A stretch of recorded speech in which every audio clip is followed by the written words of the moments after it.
नवंबर 1750 में कर्नाटक के देवाहली में टीपू सुल्तान का जन्म हुआ। टीपू सुल्तान का पूरा नाम सुल्तान फतेह अली खान साहब था। उनके पिता का नाम हैदर अली और माँ का नाम फखरुन्निसा था। हैदर अली ने टीपू सुल्तान को बचपन से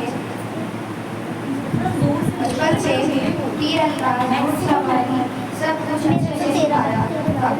1766 में जब टीपू सुल्तान 17 साल के थे,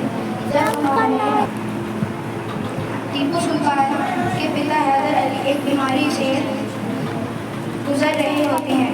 1782 में उनका इंतकाल हो जाता है। पिता की आखिरी सांस लेने के बाद मैसूर के लोगों ने टीपू सुल्तान को अपना नया शासक माना। बहुत ही कम उम्र में टीपू सुल्तान मैसूर की गद्दी संभाल चुके थे।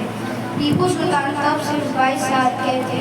उनसे एक कहानी जुड़ी काफी प्रचलित है। बताया जाता है कि एक जमाने में टीपू सुल्तान एक जंगल में अपने दोस्तों के साथ गए हुए थे और उस दौरान उनके ऊपर एक शेर ने हमला कर दिया।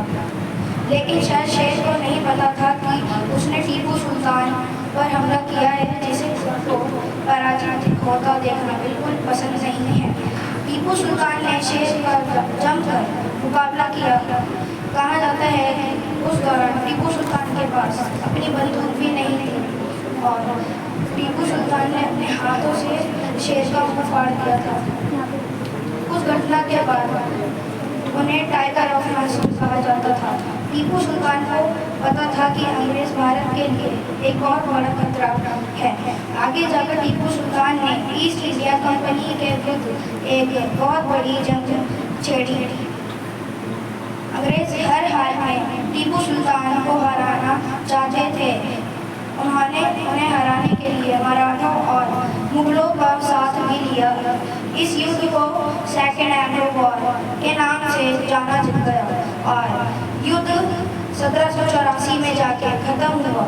अंग्रेज टीपू सुल्तान के सामने अपने हथियार डाल चुके थे। टीपू सुल्तान ने अंग्रेजों के सामने बहुत सारी शर्तें रखी जिन्हें अंग्रेजों को मानना पड़ा।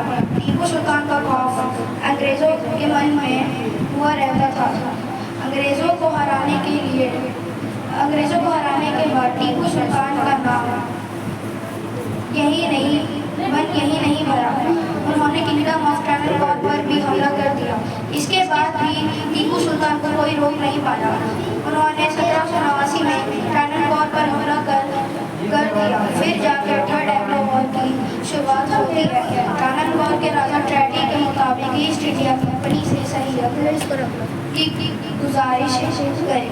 अंग्रेजों ने अपनी पूरी सेना टीपू सुल्तान के खिलाफ भेज दी।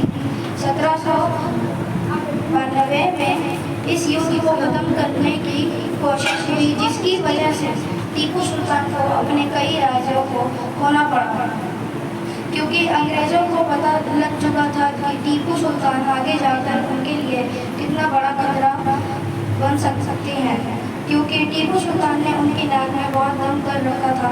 टीपू सुल्तान को अपने रास्ते से हटाने के लिए 1799 में उन पर अंग्रेजों द्वारा हमला कर दिया गया। अंग्रेजों की तरफ 50,000 से ज़्यादा लोग मौजूद थे और टीपू सुल्तान की सेना में 30,000 ही लोग मौजूद थे। अंग्रेजों द्वारा टीपू सुल्तान को पूरी तरह से घेर लिया गया, लेकिन उन्होंने अपनी पूरी वीरता दिखाई और युद्ध में कूद पड़े। आगे जाके 4 मई 1799 में टीपू सुल्तान ने अपनी आखिरी सांसें